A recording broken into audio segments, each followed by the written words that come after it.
Au PB 86, les basketteurs ne sont pas seulement joueurs, ils sont aussi acteurs des campagnes de communication. Mise en scène à l'américaine façon draft de NBA, décor du palais de justice de Poitiers pour la présentation de l'équipe en début de saison. Photos sur fond blanc pour les futures affiches des matchs de championnat. Une clause dans leur contrat permet au club d'utiliser leur image, même dans les situations les plus cocasses, comme cette séance dans la boue, originale et appréciée par les acteurs eux-mêmes. Nous n'avions jamais réalisé quelque chose comme ça avant.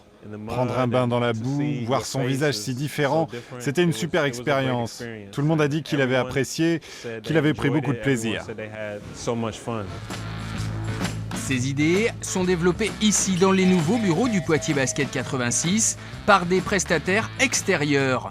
200 000 € sont consacrés à la communication, dont 140 000 générés par des échanges directs avec des partenaires. Les supports sont variés, du film sur Evan Fournier en DVD aux vidéos sur le site internet et les réseaux sociaux, jusqu'à ces timbres à l'effigie des joueurs. Les prestataires rivalisent d'imagination, souvent influencés par les États-Unis.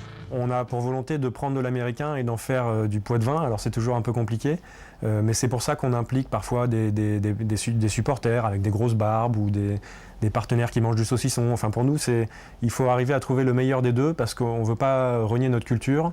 Mettre que du rap et que des vidéos à l'américaine ne marcherait pas avec notre public. Donc on essaie d'amener le meilleur des deux et ça fait un mélange qui parfois est assez détonnant.